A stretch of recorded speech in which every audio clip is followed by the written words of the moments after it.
And we're back with KMMA. I'm Andy O. I'm Khalil Deal. And this is going to be our main card predictions and breakdown show for UFC 325 coming at you straight from down under. To start things off on this main card, we got Killan Killed against Jamie Malarkey. Then we got Tai Tuivasa coming back to face Taliesin Teixeira. Then we got Rafael Fiziev against Mauricio Rufy. In the co-main event, we have Dan Hooker against Benoit Saint-Denis. And in the main event for the UFC Featherweight Championship, we got Alexander Volkanovski against Diego Lopez. So the real deal. I know you're looking forward to a whole load of malarkey. So who do you got between Killan Salkid and Jamie Malarkey? Yeah, man, fucking a whole lot of malarkey here with Jamie Malarkey. Yeah, man. So these two fighters, man, Killan Killed. This guy is really been looking good as of late. He's a high pressure, versatile, mixed fighter. He's got ferocious technical fighting style. He's got elite striking with strong grappling. He trains at Luistro Combat Academy, the Australian lightweight gym there, where he's got a diverse combination of kicks, punches, and knees. He's got good takedowns, good submission skills. He's describes as having a never-ending supply of fighting and forward pressure. He's also got knockout power with his overhand rights and head kicks. And he's a Brazilian Jiu-Jitsu brown belt. So he does know how to grapple. He's got good single leg takedowns, and he can secure submissions with rear naked chokes and guillotine chokes as well. Jamie Malarkey, he's well-rounded. He's durable. He's got an aggressive approach. Well, he's not that durable anymore. He's not durable. He's got technical boxing, clean kicks, strong wrestling. He's comfortable in engaging in chaotic, fast-paced exchanges. He goes out there and gets killed or be killed. He looks to pressure his opponents. He likes to grapple. He does have good Brazilian Jiu-Jitsu. He does have a black belt in Brazilian Jiu-Jitsu, and he's known for being a hooligan inside the cage. He tries to get finishes. I thought you were gonna say, hey, and he's known to be a hooligan outside of the cage. In the cage, he's a hooligan, man. Like he just really goes out there and throws caution to the wind. But yeah, his chin has been really, really bad as of late, man. He just keeps getting finished, and I gotta go with Killan Killed to win this one by knockout or submission. I can't go with Jamie Malarkey though, even though he got that win against Rolando Bedoya, who's really not that great, man. Hey, man, you didn't even mention that he Peruvians, was a, yeah, was a Peruvian son. It's now you don't even want to associate now. It's like seriously, man, and actually, as a matter of fact, Mauricio Rufy, who's in this card here, knocked out Jamie Malarkey the fight before, and also Nasrat Haqparast knocked him out as well. So he's been knocked out, 2 fights prior to the win against Rolando.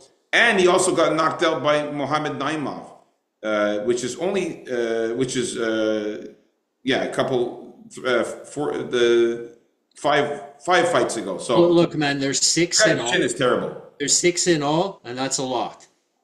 Yeah, so give me Killan Killed here by knockout or submission. Who you got? Love Killan's wide variety of attacks, especially those knees and kicks, man. What got me over the hump of feeling this guy was the shit was his head kick knockout against Nasrat Haqparast, where I was pretty confident that Haqparast, with all his experience and his left hand, I thought that would mess up Salkid a little bit, but it didn't. Salkid sometimes in his fight seems to be getting tired, but he's not, and he comes back strong. He has power. The only thing I don't see happening in here is him getting a sub on Jamie Malarkey. Jamie Malarkey's well-rounded and all of that. I can see why he likes the chaotic aspect of fighting. It really gives him the best chance to win, but it also really gives him a good chance to lose. I think is Salkid, who is the biggest favorite on this card. I don't know how wide the odds are actually, but I'm definitely going with Salkid here by finish. Most likely knockout. Yeah, Yeah, knockout. and I forgot about that Nasrat Haqparast fight there. So that's actually some MMA math there, where you can see that Jamie Malarkey got knocked out by Nasrat Haqparast, and Kilan Sal killed knocked out Nasrat Haqparast. So good MMA math there. All right. Yeah, but really, look, Bendoya, garbage. Prior to that, he beat John McDaisy, for his wins here. John McDaisy was 100 years old. Okay, Yeah, seriously. Prado. Yeah, what do you think about Prado? I guess Michael Johnson. Like anything can happen pretty much at any time. But who has he beaten really? Like Yeah, I yeah, guess yeah. Michael Jackson, Michael Johnson. Okay, I guess Prado is so green. Yeah. He hasn't beaten the very, very good fighters. But before that, when you get to the meat and potatoes, like his wins are Devontae Smith, comma Worthy, right? We're like, wow, and he's getting beaten by Brad Rydell. I think he became a wrestler or something. That guy, you would know, did he? Yeah, I think Brad so. I Rydell. think I so. think so, eh? Ferris Ziam, yeah, Jalen Turner beat him. So yeah, he's not beating the guys with any talent, I don't think, especially at this stage. So yeah, Salkid all day. All right. So we're in agreement with the first fight of the main card. Next fight we got Tai Tuivasa against the Taliesin Teixeira here, Andy. Who you got here? I think the only reason Tai Tuivasa is on this card is because it's in Australia. But man, they're giving him a main event slot on top of that. Yeah, he should be Scott, kicked out already. Like this is ridiculous. he is. I feel he's washed up. I think Taliesin Teixeira is gonna come out with a purpose in this fight. Gonna atone for himself after that loss to Derek Lewis, and with his massive reach advantage. Okay, he's a lot taller too, but that massive reach advantage, he's capable of using it. He's gotta stay away from that early knockout shot that Tai Tuivasa is gonna take. I feel that's the only way he's gonna win. Is a massive shot, but right away, if he doesn't get that, he's gonna give up on himself. I feel he's really washed up, like washed up. Give me Taliesin Teixeira to get the job done by finish. Only a matter of how long, I think. So, you looking for over 1.5 or some money here? Yeah, you know what I mean? Because that's what you're gonna have to be looking for. Give me Teixeira by knockout. Yeah, listen, man. Tai Tuivasa, he's lost 5 fights in a row. Knocked out by Cyril Gane. Knocked out by Sergey Pavlovich. Subbed by Alexander Volkov. Subbed by Marcin Tybura. And won a split decision against Jairzinho Rozenstruik in the last fight. So he's just been pure lost a split decision to Jairzinho Rozenstruik in the last fight. So he's just been absolute garbage. He's a brawler. He's got knockout power, Muay Thai techniques, forward pressure. He's a straightforward striker. He likes to close the distance quickly and exchange in heavy strikes. And like I said, he's a knockout or bust type of guy. If he doesn't get the knockout, he's pretty much done. Taliesin Teixeira, he's a Brazilian jiu-jitsu fighter, and he's got strong Muay Thai. He's got red Kurang Muay Thai, which is really a high-level Muay Thai striking. His jiu-jitsu is awesome. He's very aggressive. He's got good knockout power. And he's got a high percentage of his wins that are by finish. As you can see, 7 knockouts, 1 sub in his 8 wins. And like you said, man, the height advantage, he's going to have a 6-inch height advantage and an 8-inch massive reach advantage. I can't see Taliesin Teixeira losing this fight. I know there's nice Muay Thai moves in close and, those lift knees and stuff like that. But really, man, there's no reason for him not to just do his best to maintain his range in this fight. And if he gets him down, forget about it. Tai Tuivasa is garbage on the ground, and Taliesin Teixeira is a black belt in BJJ. So I'm going to go with Taliesin Teixeira to win by knockout or submission. He's going to finish this guy, and there's going to be no drinking out of a shoe for Tai Tuivasa here. So, all right, we are in agreement with the second fight of the main card. Let's get to the next fight here. All right, we got Rafael Fiziev here against Mauricio Ruffi. So for this one here, man, Fiziev is a high-level striker. He specializes in Muay Thai. He's got elite-level kickboxing, explosive combinations. a matrix-style defensive evasion skills. He trains out of Tiger Muay Thai. He's got heavy body kicks. He frequently changes his stance. Precise counter striking. He's considered one of the best technical Muay Thai strikers in the UFC. He's built a foundation from Thailand in his Thai striking, and he's got very good head kicks. And Sometimes he switches. Okay, go. I just yeah, had to. he does switch. Sometimes he switches while he's switching stances. He's kicking. That's right. Yeah, And that's very uncommon, though, I think, to do successfully. He does it well when he does it, I find. yeah, and the guy can also grapple too. He does have grappling abilities and takedowns abilities there as well. Mauricio Ruffi, he's a very dynamic striker with a karate-based style. He's got a wide stance. He's explosive. He's got a high-level technical ability. He's often compared to a young Conor McGregor. Of course, the Fighting Nerds gym. He uses precise distant control, micro movements, powerful counter punching to secure his knockouts.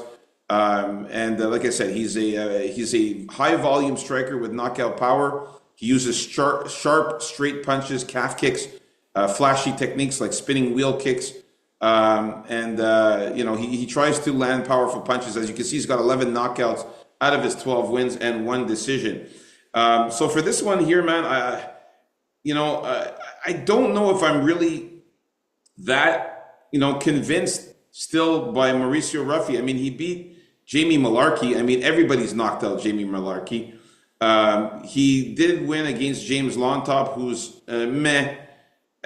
He did knock out Bobby Green with that spinning heel kick that he caught him with. That was one of the knockouts of the year. That was pretty impressive. But it was kind of luck. I don't know how impressive it was considering how Green holds his hands down. Exactly. But it was very nice to look. Yeah, to see. Nice to look. Yeah, it was a great highlight reel kick, but the guy keeps his hands down like that. And Benoit Saint-Denis made easy work of him by submission in who we're going to talk about soon. He's on this card, Benoit Saint-Denis, but he made easy work of Mauricio Ruffi in the last fight. So, for this one here, I'm going to go with Rafael Fiziev, man. I think he's just a little bit better. That fight against Ignacio Bahamondes, I was very impressed with Fiziev against Ignacio Bahamondes. Everybody and their sister had Ignacio Bahamondes winning that fight, and Rafael Fiziev came through as a dog in that one and got the win fighting a taller fighter as well. So the height advantage for Ruffi means nothing.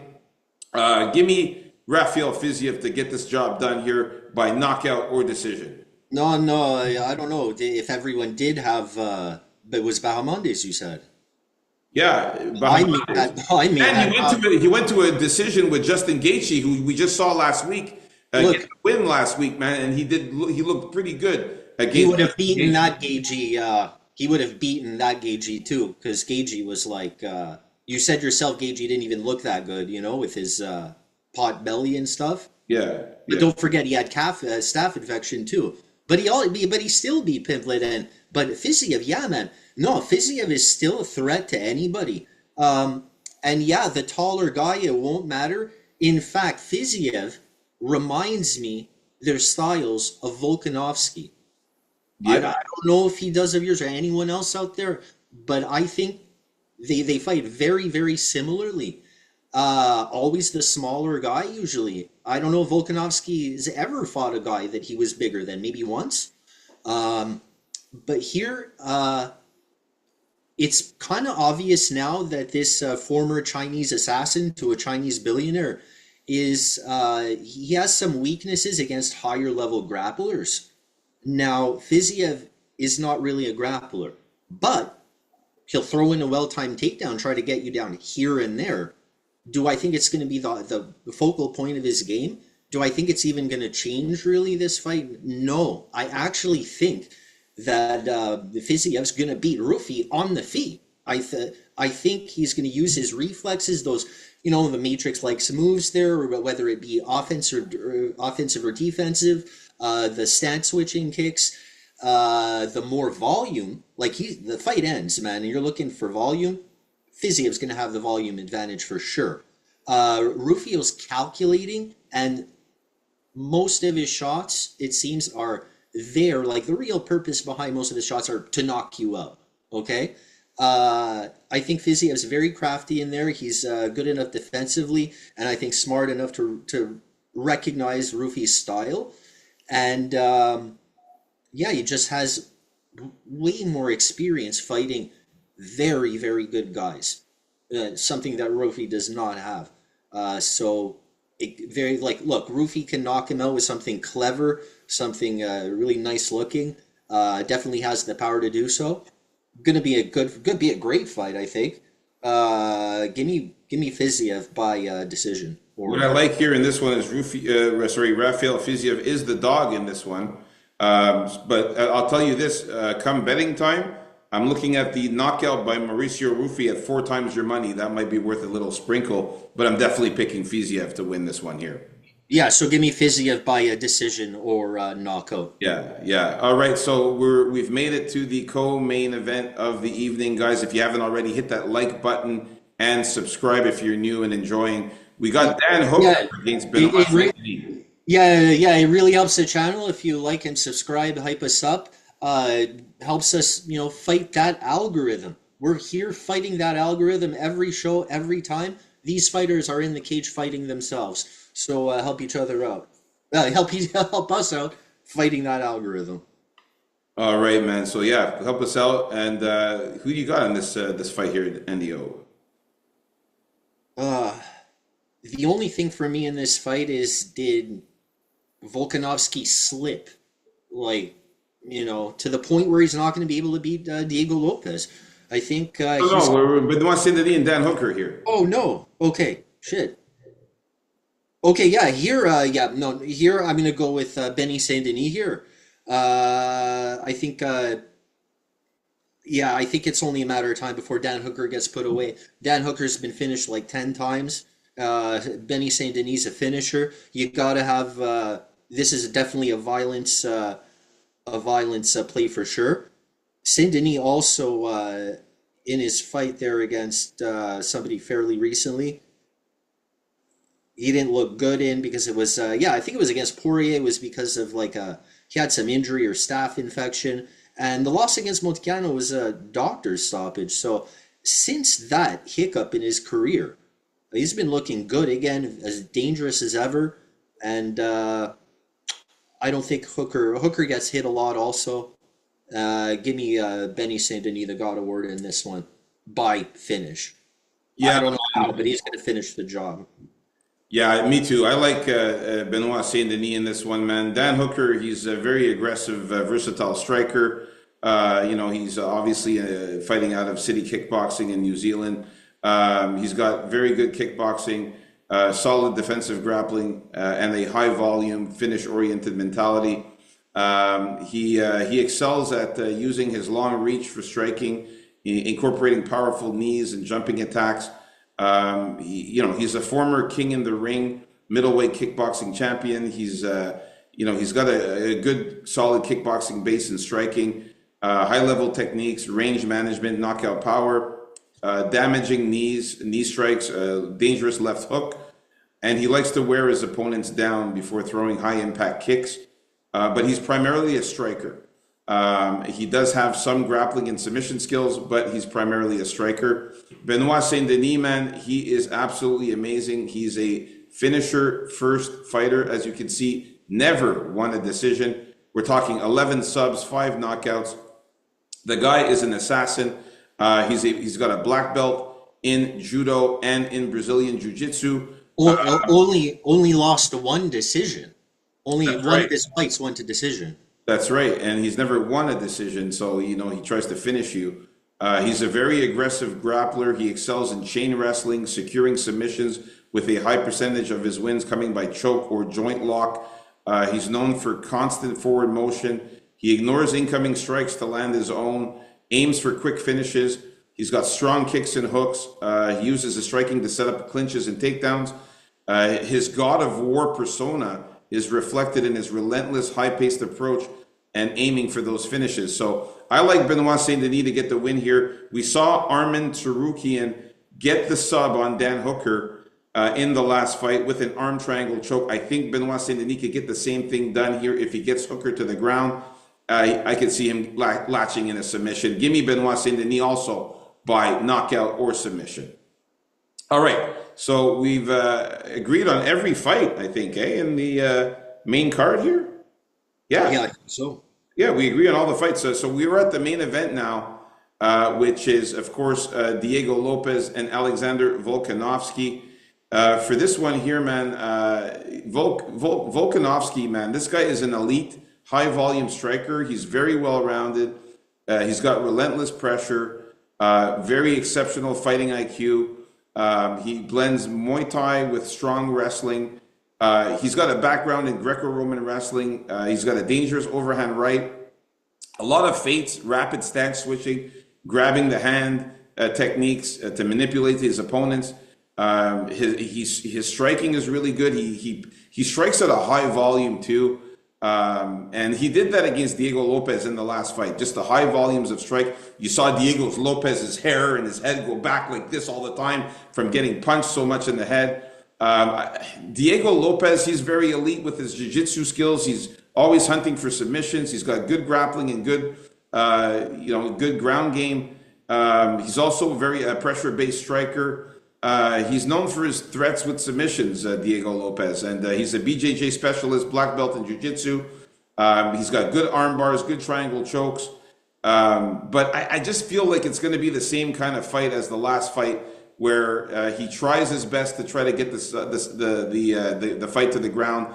Volkanovski evades it, fends off the takedowns, lands more strikes than Diego Lopez, and wins this fight on the cards, maybe, or if he's lucky, maybe can get a knockout. I'm going to go with Volkanovski, and still champion here by knockout or decision over Diego Lopez. But the KO sub prop for Diego Lopez is interesting. I might do that a little sprinkle there, but I'm going to pick Volkanovski in this one.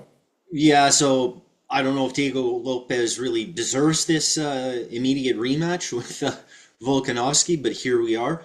I think Volkanovski, being as technical as he is, great defensively, and just the ability to continuously chip away at your opponent, that's what he's going to do to Diego Lopez. It may get a little hairy like it did the last fight, where the biggest moment came was Diego Lopez landing that hard shot on Volkanovski.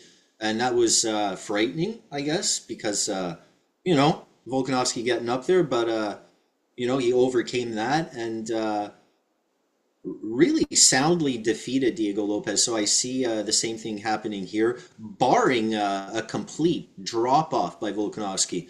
But, when Volkanovski lost, it was because he didn't even train. It was super short notice for the rematch against Makhachev, for example. He's had a lot of time to prepare for Diego Lopez this time around against someone he's already fought before. He's a crafty vet who will be aware of things that Lopez is going to want to try. Lopez isn't a very good wrestler, so that's the thing. I think, if memory serves, he got Volkanovski down once, maybe last time, out of all his attempts. I'm not sure. I think a lot of this fight's going to be on the feet.